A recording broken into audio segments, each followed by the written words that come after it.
Right, so at Farmlands Te Puna this year, we sort of a few months ago we decided to get a little bit more involved with the bumblebee, more aiming towards the likes of kiwi fruit and avocado.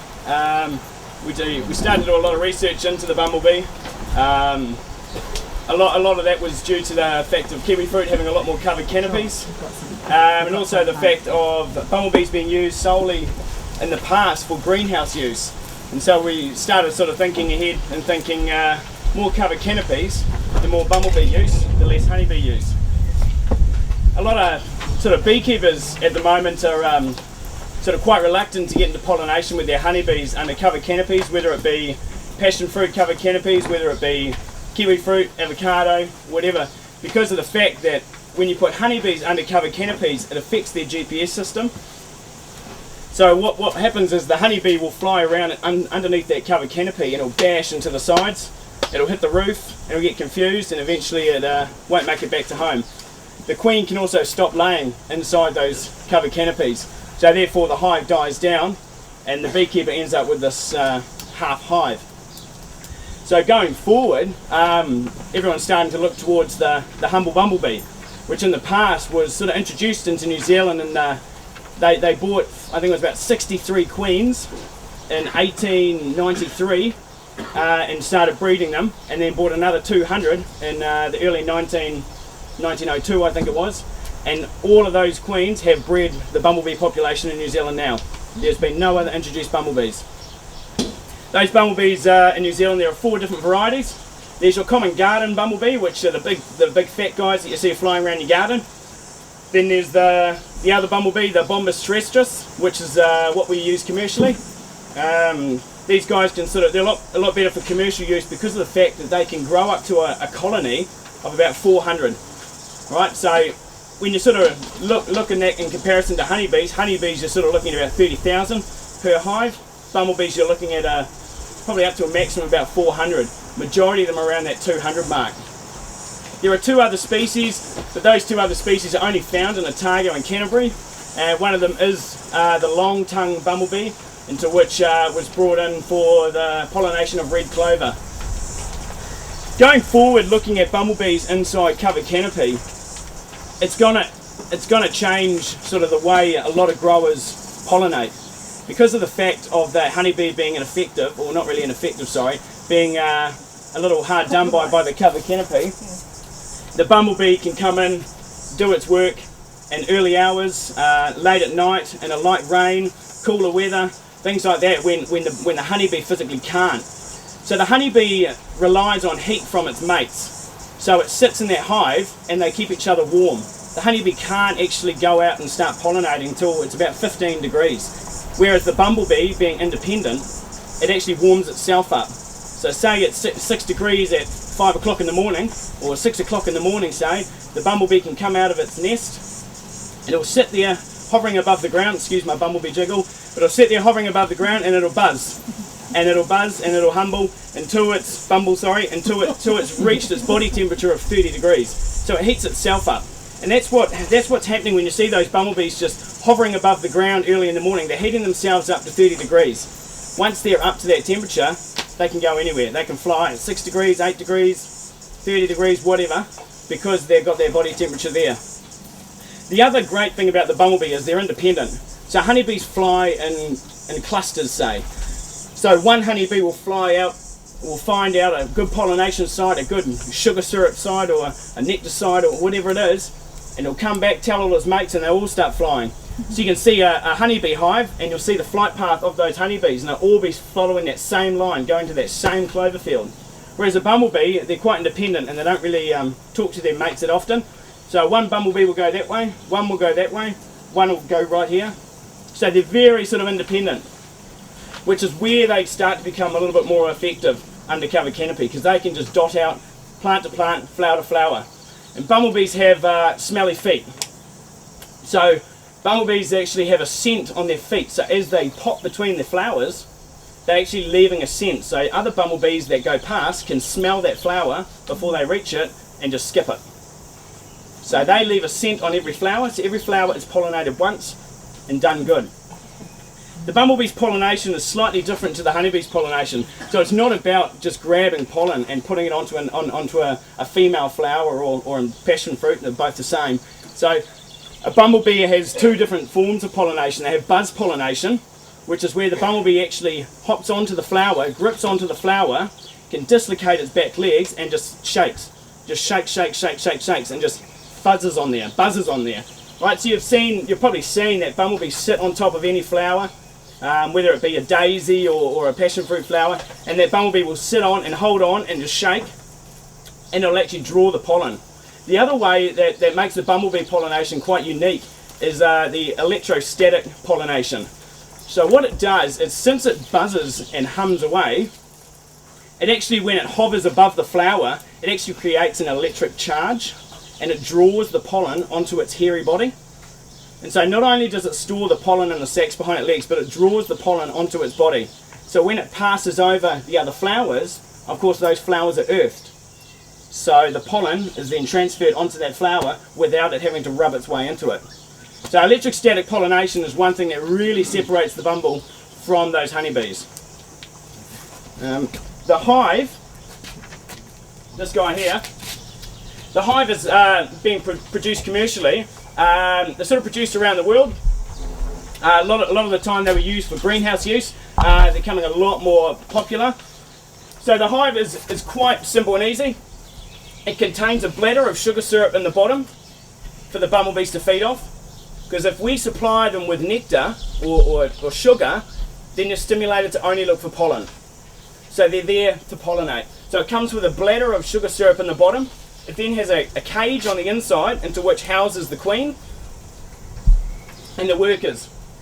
So there's a little wick that comes up the side into which they feed off the sugar syrup and help that queen sort of keep producing those workers. Each hive will contain up to about 110 bumblebees at one stage. They sort of say between 80 and 110 because of the fact that the bumblebee only has a lifespan of about 3 weeks. So unlike the honeybee, which is about 6 weeks, the bumblebee lives for 3 weeks. The bumblebee queen will live for 1 season. Not 1 year, but 1 season. So she will, what will happen is say there's a colony in here, or a hive we'll call it. There's a hive of bumblebees in here. The queen's frantically laying workers. Once she gets to the end of her time, say February, she'll start to lay queen eggs, and she'll start to lay males. Now males are pretty useless. They have one job.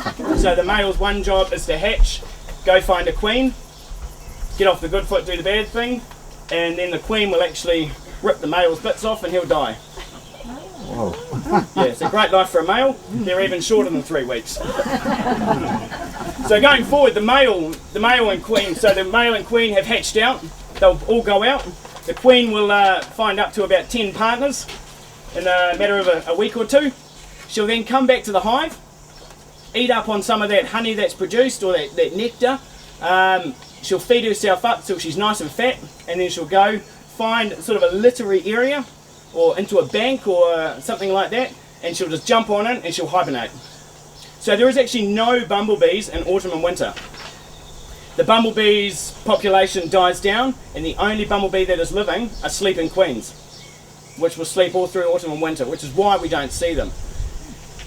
While those queens are hibernating, up to 70% of them don't make it. And that's not around the world, that's just in New Zealand. I couldn't actually find entirely 100% why. I think a lot will probably have to do with our climate through winter, whether it be frosty, rainy, it can be a hot winter followed by a cold winter, so it's quite sort of changing. But it averages about 70% don't make it through, those queens.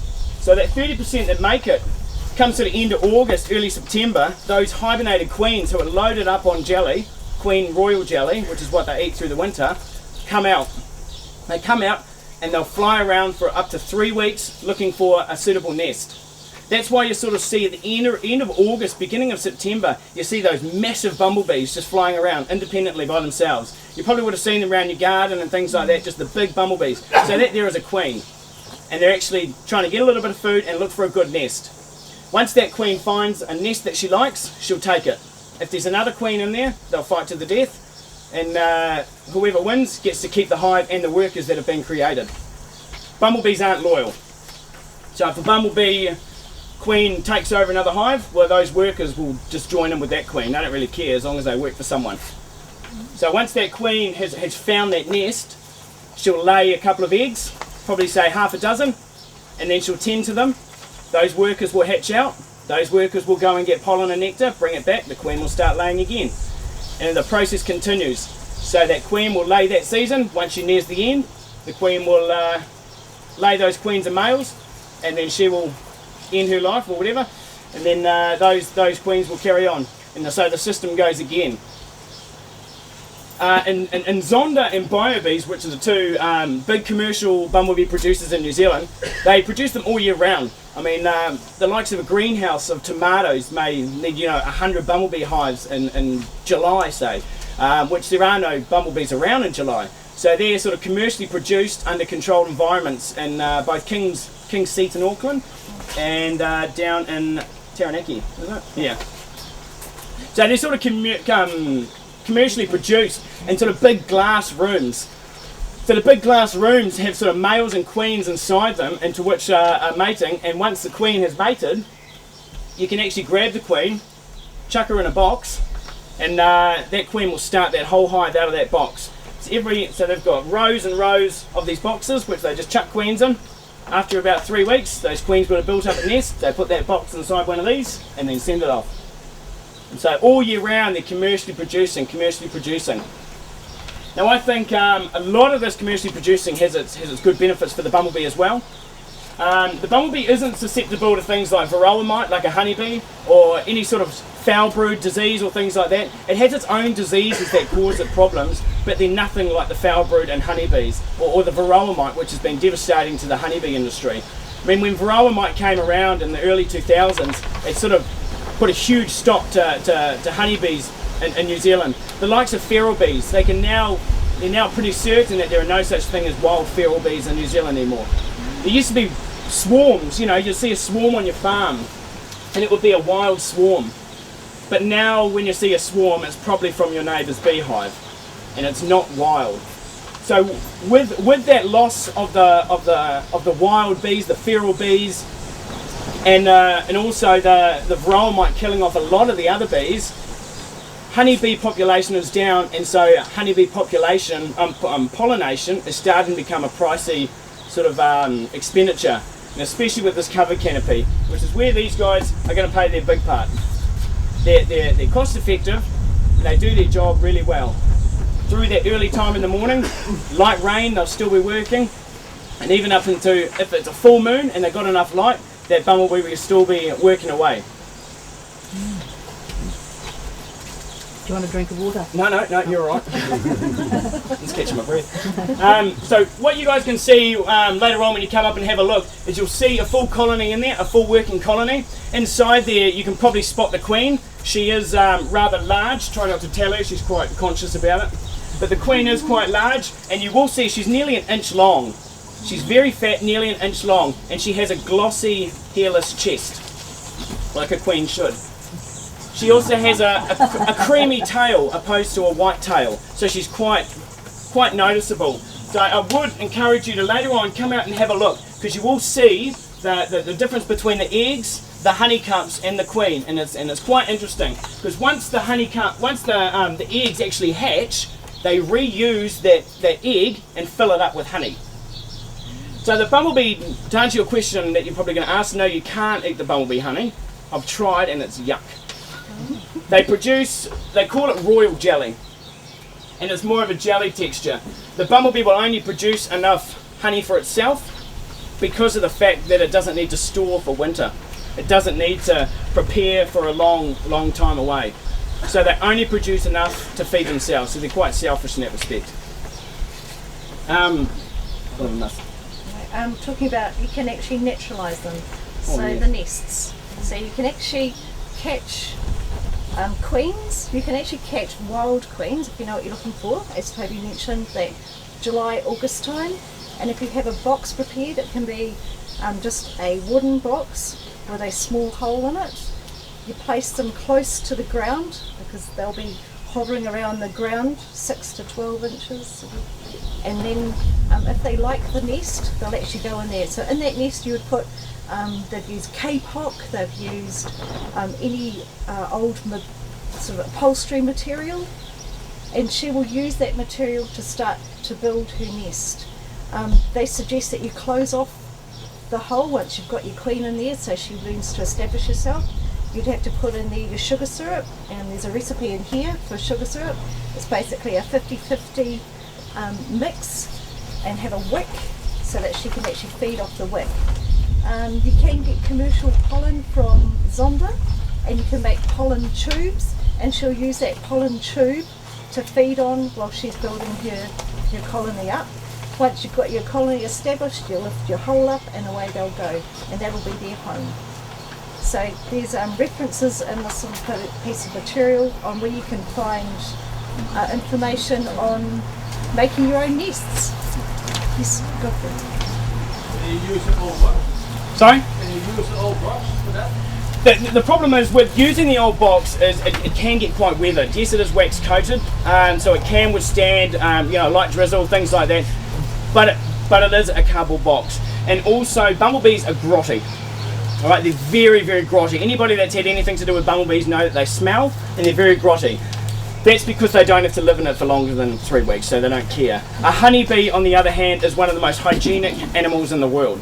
All right. If there's a dead bee inside their hive, they'll remove it, they'll clean out that cell, and they'll make it perfect again. They don't want anything in their hive.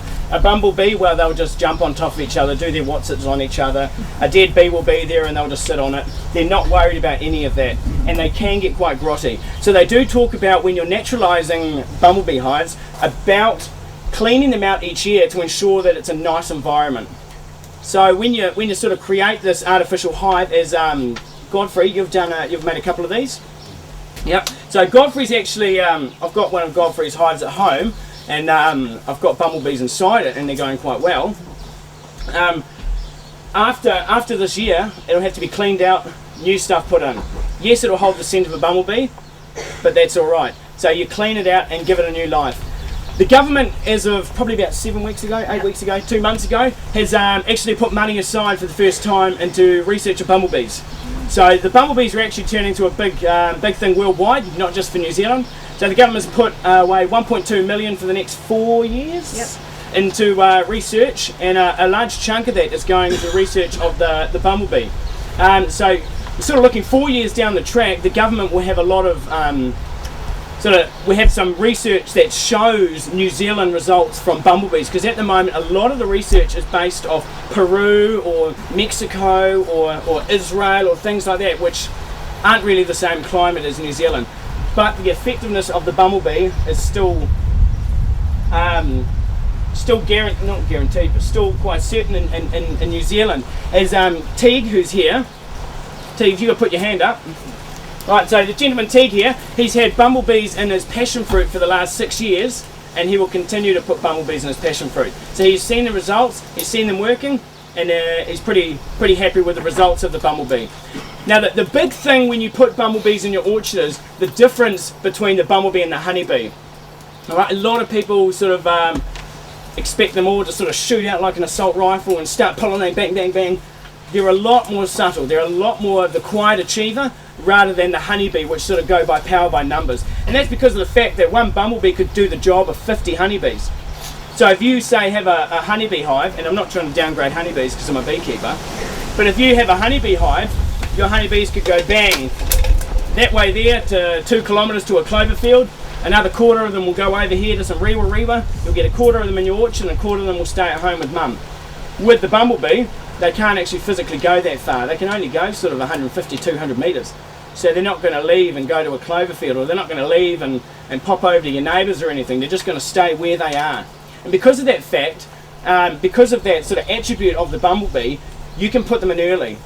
So we'd sort of say whack them in a week early before flower, let them establish themselves. They're not going to go elsewhere because they're independent, so they're not going to follow their mates to that clover field. They're going to be popping about, just looking for flowers, looking for nectar, and then as soon as those flowers start cracking and opening, bang, they're in there, getting that pollen. There's a gentleman called Dr. David Patton who's doing a lot of research into the naturalisation of bumblebees in orchards. Now what David's been doing is using artificial hives and trying to establish nests without sort of manhandling the queens. So he's created out of pumice and concrete and it looks like a Tupperware container and it's sort of half buried.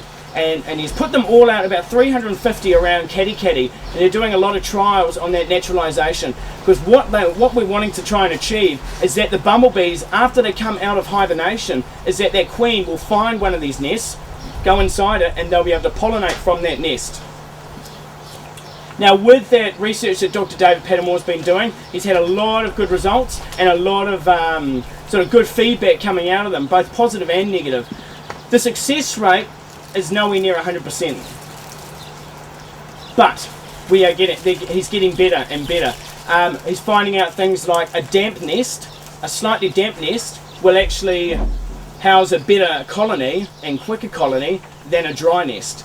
So a lot of the time you would have thought, great, a dry bit of fluff and all this kind of stuff will actually attract a queen. Well no, sometimes a little bit of damp and a little bit sort of haggardy, like if you had sort of long grass and cuttings, that will attract the queen a lot better.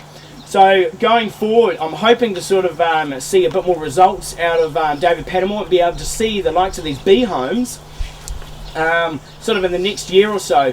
It would be good if we could see them before next August, September, when the queens are going out in flight, but they're sort of crossing our fingers. So going forward with those bee homes, David Patton will still be sort of putting out his results, as in the Orchardist magazines down there by the where the bumblebees were. There is some talk in there from David about his results and about his trials done out in Katikati. So going forward, looking at the future, we are hoping to see more sort of bumblebees establishing themselves in your orchards, and which will cause sort of pollination by themselves, so you don't have to rely on sort of bringing in commercially produced bumblebees in the future. With that naturalisation, of course, comes a responsibility to spray the correct sprays at the right time. You've got to understand that if your bumblebees are pollinating in low light, that you've got to be conscious that when you put your sprays on, that you know your degradation curve, you know how long that chemical's active for. So that's just something to keep in mind over pollination. Yes. How many visits of a bumblebee to pollinate a passion fruit flower compared with a honeybee? Is it just one visit or 10 visits? Or? I don't think that they've been able to establish that data. Like, we did some research on how the passion fruit flower opens and when the pollen becomes available and is dispersed. And so the pollen actually comes available before the female part's receptive, because you need that cross-pollination. So the bumblebee would pick up the pollen from one flower, and then it may not even pollinate on the same vine, but it would use another vine to cross-pollinate on. So I don't think they know how many visits as yet, but that'll be the sort of data that David Patton would establish. But I mean, you look at the honeybee. Please just repeat the questions. Oh, sorry. Yes. So the question was, what's the comparison between how many times does a bumblebee need to visit a flower in comparison to how many times does a honeybee need to visit a flower? To pollinate it. To pollinate it. A little bit more, just looking into that, the honeybee, a lot of the time you'll see your passion fruit flowers and there may be up to 10 honeybees on one flower, correct? So you'll see a few honeybees getting in there. I was talking to a gentleman before who said he saw quite a few honeybees sort of digging into this one flower. You won't see that with a bumblebee. There won't be multiple bumblebees digging into that flower. The flower of passion fruit is like the tomatoes or the kiwi fruit. They are the male and female. They are in one flower. In one flower. So it's a bisexual flower. The bisexual, like the tomato flowers. Yeah. So you asked, is the passion fruit flower male and female, or is it like the kiwi fruit where you have your male or female flower? Yeah. Godfrey. How long would you keep the queen isolated in a hive before you release her again. And until she establishes herself, so it can take sort of probably up to about a week probably until she sort of starts to get, because she's got to make herself comfortable in there, and then she has to start that sort of laying process, nesting process. So Godfrey, we're going up to Zonda on Tuesday, and we'll have a little bit more information, a little bit, we'll get to see hands-on just what their breeding program's like, how long it does take to establish that queen in her hive. Right. And then we can feed that information back. And can you capture a queen from the same area and hold her there, or is it pay to bring it from another area? Say, no, because when a queen comes out of hibernation, she'll fly for up to 3 weeks looking for a nest. Yeah. It could be 10 kilometres that way, because the queen will fly and then she'll have a stop and have a rest and have a play around or what have you. So you can naturalise her on the spot, because she will be looking for up to 3 weeks for a suitable nest. If she doesn't find one in this area, she'll find one over there. Would you mind just repeating the question for the sake of the video, please? So the question was, how long do you have to naturalise, or do you have to put the queen, do you have to take the queen away when you capture her and put her into a nest? Do you have to catch her from a different district and put her in? So no, you don't. You better catch one in the field. Like if you caught one on a clover, luckily, popped her in the nest, close the nest down, get her established, then that's her home. Once she's accepted it as her home, that's her home. Yeah. And what if they don't accept? What if she doesn't accept it? Well, then she'd probably just die. Yeah, she'll either die or leave. Yeah. But then you said you'd have to block it off. Block it off, so she can't get out. Yeah, so she just dies. Yeah. So you've got to have food in there, yeah, pollen source, nectar source to get her started. So the question was, the queens that you see now, are they hatched out of the hive? So yes, the queens that if you see queens around now, that will be a queen either looking for a mate, or it's quite hard to sort of get a queen right now, but the queens, if there are queens out now, they'll be early hatches and they'll be out there looking for a mate, into which then they'll come back to the hive, load up on feed, and then go out and bury themselves. So yeah, no, because she hasn't hibernated, so she won't have had that dormant period over that autumn winter, so she won't be able to lay until sort of next year.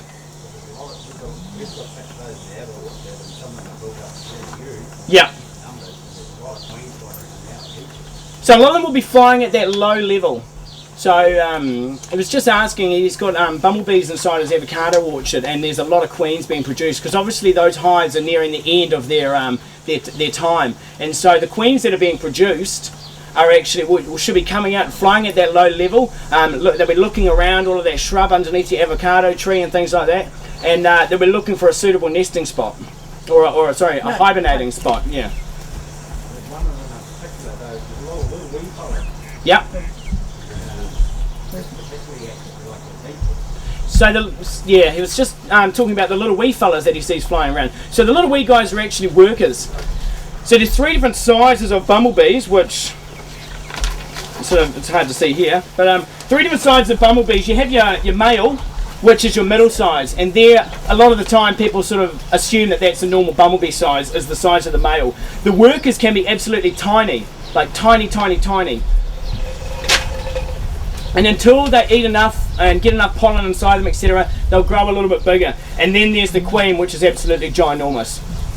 Now the queen, a lot of people will get confused between a fully grown worker or a garden bumblebee or a male. Get confused with that with a queen. A queen is very, very different. You'll be able to see when you come and have a look inside this hive later, that the queen that's in there, she'll just be crawling all over everything, and she is really different to the other guys. She is really big. So the queens that you'll be seeing around the place now are sort of getting themselves ready for having a snooze up. I realise that there's a queen in your demonstration hive there, but do you get queens when the commercial one from Zonda, are there queens in there, or just workers? the question was, is there queens in the commercial hives that you get from Zonda? And yes, there are. So there are multiple types of hives you can get from Zonda, different sizes. You can get male-only hives if you want, which are pretty, have their uses sort of, in tomatoes. But these hives that we get have, oh thank you. So these hives that you get from Zonda contain a working queen. So they're started off with a queen, and that queen builds that colony, and that queen will keep going through. So inside, when you get your hive from Zonda, you can take off the cardboard lid. As I bought you some bumblebees, and so maybe she might let you look inside the lid. And so when you take off the cardboard lid, there's a plastic grate there, and you can actually see the workings of the hive, and the queen actually building away. Inside there, it's actually full of wool, and so they use that wool and they twine it into their wax to create a warm sort of layer, and then the queen will work away in there. So yes, to answer your question shortly, yes. I was just wondering about any predators for the bumblebees, or are they at risk from wild wasps, or is there anything like that? So are there predators for the bumblebee? There are. Yes, no, it doesn't have varroa mite, but there are up to about 100 mites that do live in the bumblebee nest. At this stage, the mites aren't damaging to the bumblebee, but one of the biggest sort of pests that we've found of the bumblebees, and especially in these commercial hives, is actually putting them too close to honeybees. And so if a honeybee is hungry, if a honeybee hasn't got enough flowers inside a covered canopy, it will try and rob the bumblebee.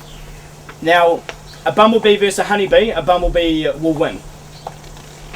50,000 honeybees versus 100 bumblebees, well, the honeybees are going to overwhelm the bumblebees, and they're going to just take all their sugar syrup. And the energy that the bumblebee has to put into guarding their holes, because the honeybee's trying to get in, it's quite distracting for them. So how far away would you need to have a honeybee hive? You want to try and put it up to about 100 metres.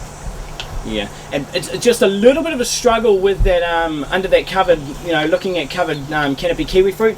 We put about 25 hives into a covered canopy G3 block, and the input of the honeybees in there as well changed the bumblebees. It was hugely. overwhelming. So the ratio of honeybees to bumblebees was out of proportion to the amount of flowers that were available. So there's this complete competition going on. So you have to be mindful of the ratios. Yes. What's about ants? Ants. Forgot about ants. Good work. So ants and cockroaches can get their way into the hive. Now they're there not for the bumblebees. They're not there to get into the bumblebees' honey. They're just after that artificial sugar syrup in the bottom. And so how we combat that is Zonda do talk about taking it 1/2 metre off the ground. We've then added onto it and say build a moat. So don't dig a hole, but sort of you can get a bucket or a tub, fill it with water, put a brick in it, and sit the hive on that. That way ants and cockroaches can't get in. The ants will solely just be after that sugar syrup. Same with the cockroaches. I mean, the cockroaches also play a part in honeybees as well. They're after that sugar syrup. Yes. Do the queens stink? Yes, to answer your question, yes. So queens do sting. Workers sting. Workers can bite. Queens can bite, but they'll probably just sting you. Males can't do anything. They got one job, as I said before. Hatch, do their job, and die. All right. So yes, the bumblebee can sting, and it packs a hell of a punch. Yep. As we both know, I tried to save one's life one day, and it gave me a good wallop on my hand. So a bumblebee will only actually sting you if you corner it, like step on it or put it in a corner, or try and enclose it in your hand, things like that. Otherwise, they're very placid. I mean, when I when I work on honeybees, I would never go without my full suit, my zoot suit. But if I'm working on bumblebees, I don't worry about anything. And occasionally they sort of go for your hair if you've got lovely hair, because they are attracted to scents. Yeah. So they'll get in here. yeah, perspiration, jewellery, they're attracted to your jewellery. Shampoo, if you've got a nice shampoo and conditioner, if you use Herbal or something, they'll come after you. So they are attracted to scents and jewellery and things like that. But as for the honeybee, they're just coming after you because you're going nearby. Yeah, I remember one time I had to run away from a bumblebee nest. I was I shouldn't say playing, but I was investigating, that sounds proper. I was investigating into an artificial nest at home. I was trying to transfer them from one that I made in a fish tank to an artificial hive of Godfrey's. And as I was transferring them over, I learnt that you can't smoke bumblebees because they all just uprise and head for your face. So I went away and came back again. And as soon as I touched their eggs, or touched around the eggs, they all flew up and just came at me. So they're placid until you touch their babies. Then they get quite angry, which fair enough. Any more questions? Yes. I find if you're working with bumblebees, if you're working, they won't come and work where you are, they go round you. And Cool. if you move along, they go back to where you were. Correct. So, Stated down the back, he was just saying that what she's found is when you're working in the orchard, the bumblebees will work around you, and then when you leave that spot, they'll go back and make sure they've covered it. So we had a gentleman who uses bumblebees in greenhouses, and he said it's fascinating. They work very systematically, and so they'll be pollinating down the rows, and if he's working on a flower or something, they'll miss him and carry on going, and when he walks away, they'll go back and do that flower and then go back again. They're very shy, and they're very sort of, I wouldn't say scared, but they're just very shy. So you can see on the movie down there that we got playing on the laptop, we set up little high definition cameras outside of bumblebee, these zonda hives in an avocado orchard. We recorded their movements and their pollen sacs coming in and things like that. And one big thing that we found was when we were around, the bumblebees weren't coming and going. As soon as we leave, the activity's huge. The difference is huge. So a lot of people sort of said, oh, I can't see them working like the honeybees, but yet we close off the hive, we walk away, we come back 5 minutes later, and there's 10 to 15 of them with huge pollen sacs. You times that by 50, which is a honeybee ratio, and that's huge. And these guys are all waiting to get back in, and that's because you weren't standing there looking into this little hole trying to see what was happening. So yes, they're very shy, but they will cover back over those spots. And the other thing we noticed also was in an orchard where there was concern from the growers saying, I don't think they're working, I can't see them coming and going. Toby and I actually closed the hive down during the day, walked off to go and investigate other parts of the orchard. We came back and there were like 15 or so bumbles waiting to get back in their hive. In some cases we'd actually relocated their hive, and honestly a metre they couldn't find it. So yeah, they locate to their hive and they are very shy, but they're out there working. If we are taking the hive with the queen in this one, how long we can keep this one? So good question. How long can we keep the hive? So the hive, we sort of say 4 to 6 weeks, and that without queen. Without queen. Queen. Without queen. Yeah. Not long. Without a queen, the hive will die pretty quickly because there's no new life coming through, and those bees will only last for 3 weeks. So if they're adult workers, they may only have a week left in them. So without a queen, the hive won't last long at all. But just to touch on the life of the hive, we sort of say 4 to 6 weeks. That's how much sugar syrup should be in there. 4 to 6 weeks with the sugar syrup. There's nectar around at the moment. It's a huge honey year, probably one of the best honey years there's been for nectar. And so that hive will keep going. We've got a gentleman at Farmlands who we were out in his avocado orchard last night, and he's got bumblebees in there. He got his hives 9 weeks ago, they're still going strong. And that's because of the fact that there's plenty of food for them, and there's plenty of things for them to do. And so they'll just keep going, keep going, keep going. So that 4 to 6 weeks is the sugar syrup life, and we can't sort of guarantee that they're going to last 3 months because they don't normally do what they're told. But the sugar syrup will last 4 to 6 weeks, but they do have those honey stores that they've created. We can put another sugar syrup in that one? Yes, correct. So you can go underneath and lift out the basket inside, and underneath you'll see a bladder. It kind of looks like your old cask wine bladder with a wick inside it. You can just pull out the wick, put a funnel in, fill it up with more sugar syrup, and get it going again. Just to give them an extra bit of feed if you're worried about the actual nectar content out there, or you want to keep stimulating them looking for pollen. So why does Zonda not put more sugar in to start with? Because they fill it up with a couple of litres. Yeah, but if there was more put in, then it would last maybe 3 months instead of... So they produce them for pollination solely. say it's going into G3, you've got what, a week? Yeah, you've got a week of pollination to pollinate a G3, and then your pollination window's closed. So now the grower goes, what do I do for the other 5 weeks? I've got bumblebees. I've got to spray. Yeah, I mean, but for passion fruit it's a longer period of time. Maybe they could alter the boxes to suit the passion fruit. Well, that's something we could talk to. That's something we can talk to them about, is having that larger bladder in there to allow... So this gentleman was just saying a passion fruit pollination is a longer period, so why can't we have more sugar syrup in there so that hive will last that extra bit longer to cover that whole pollination process? So on Tuesday we'll actually talk to Zonda about that and see what the possibilities are of that enlarged bladder to have a longer period for that passion fruit. And it may be that the box size, maybe the box size comes in and the bladder's designed to suit the box. Those are the questions we've got to find out. And maybe they have special ones for passion fruit, special ones for kiwi fruit. No, I don't just do all the... Yeah, no, I don't think it's that crop specific. Right. Godfrey. I've actually pulled a hive apart, and that bladder is quite full. You'd have to increase the size of the box or something. Absolutely, yes. Because that bladder is filled right up when you get it. And I've actually had the spilt in the carrier coming down probably a year ago, and there's a lot of that syrup in the bin, one of those parcel boxes they put it in. And so they're pretty full when you get them from Zonda. You have to increase the size of the bladder or the box or something. So maybe there's that other option of just, Godfrey was just saying that the bladders are actually very full when they arrive, which they are. So maybe there's that other option that you could talk to Zonda about, or talk to us about, when you purchase your hive, that you get a replacement cardboard bladder, which is just a box that the bladder sits inside, and so you just take out the old one, put a new one in after 6 weeks. But something honestly, like that. it's really easy to top them up. It's, yeah, very, very easy. So, yeah. Oh, yeah. Absolutely. Yeah. So the gentleman down the back was saying you could put just a pipe going into the bladder and then coming out the side, so you just top it up that way.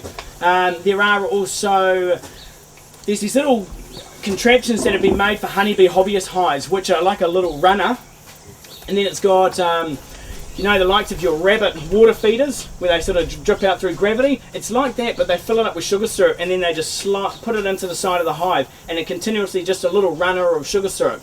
There's probably options like that that can be investigated. What's the cost of one of those? Good question. So the cost of one of these hives from Farmlands is $132.25, including just. There is a small freight charge on top of that. One freight ticket covers 2 hives, and for that freight you're looking at about $17. That's a large hive. That's the large outdoor hive. There's one here, which is your wax coated one. The ordering of those, generally you give me a call in the morning, I'll have it to you the next day. You want 10, I'll have it to you 10 the next day. With that though, you want to not leave it to the last minute and go, hey Toby, my flowers are opening now, because that's when panic starts setting in. Call up and say, hey Toby, my flowers are opening next week. And we go, cool, we'll get them in. And so they generally, it's an overnight courier, but do allow sort of 1 or 2 days just to ensure. But $132 and the hive will be here the next day. How many bees in this box? 80 to 110 bees in that box, yeah. These are the shorter than the bio bees, the smaller? I don't know too much about the bio bees in all honesty. Different company, same concept, same sort of design. But as far as I'm aware, bio bees say the same sort of number. They say 80 to 100, which is probably 80 to 110. Because I bring the 4 boxes this year for the kiwi fruit, because I put the honeybees and these bees also. They supplied quite bigger than these ones, and I think they put nearly 150 bees, okay, yep. Yeah, in the one box, and that's the wax coated, and they packed very nicely, and everything. I think they look better than this one. Oh. Looks better. Yeah. Oh. This box design is used 190. Yeah, 190 we pay. Yeah, those are cheaper. But you haven't talked to them, but they supplied me at the same price. Oh. Well, I think those ones are bigger. Those are better. Absolutely, these guys are. So this box here is actually used in the Netherlands, it was, wasn't it? Yep. So Copperit, who works closely with Zonda, are based in the Netherlands, and they do a lot of bumblebee research, bumblebee pollination and bumblebee breeding. With that, they have even special hives that we were looking at, which had electronic devices on the top of them, with electronic doors that allow the bumblebees only out at certain light times for specific greenhouse crops. So there are different types of hives all around the world based on the same concept that are sort of custom made for different crops and different designs. So there are larger hives of this type that can be 3 doors deep. Well, we found one that houses up to sort of 400 bumblebees, and it's about yay long. It's got multiple doors with multiple colonies. So there are different types of hives for different purposes. The thing I like about these ones is you can create a checkerboard format layout throughout your orchard. Because of that small flight pattern, the closer those flowers are to that hive, the greater the pollination. The greater the pollination, the better the yield. So looking at it, you want to spread those hives around. So unlike honeybees, which are whack them at the end of your orchard and just let them go for it, you want to sort of scatter these around. So we actually did a bit of work hanging the bumblebee hives in amongst the egg beam in the kiwi fruit orchard, and it's worked really well. So we scatter them around the orchard, hang them around all the middle, and therefore you're creating a greater span opposed to sort of one big lump in the middle. Yes? So how many hives are you suggesting a hectare? Good question. Look, It's 8 to 10. yeah, for passion fruit you want to go probably about 8 to 10 for a whole hectare. You will get probably natural honeybees coming through if you are not undercover. Undercover you can still get honeybees coming through, but they will. Some of them can struggle sometimes. Some of them can be fine. But you want to sort of, like with kiwi fruit and avocado, we did a lot of push for the tandem work with honeybees. Looking forward, covered canopy. We'll probably do a little bit more investigating into that. But with passion fruit, if it's open, I definitely, if you have been using honeybees, I'd still keep using honeybees, and you'll just be putting those bumblebees in to get that extra bit of assurance. Because if you go in, you put these honeybees in, and that's your pollination, and what happens if it rains for 3 weeks? Well, then there's no pollinating for 3 weeks. If you chuck some bumblebees in, well, you'll get a little bit of pollination. You'll get that better bit of pollination just to get that bit of insurance through that wet weather. So some people see it as a bit of an insurance as well as a backup for those honeybees. You can solely pollinate the orchard with bumblebees though. And so after this year we'll have a whole lot of new learning because this is the first time we've put them into kiwi fruit. So I'd say this time next year we'll know a whole lot more about how effective they were. That we'll be looking at seed counts because that's determines the size and how effective pollination was. So that's what we'll know by next year, I'd suggest. Okay, thank you very, very much. It's been very, very enlightening. Thank you.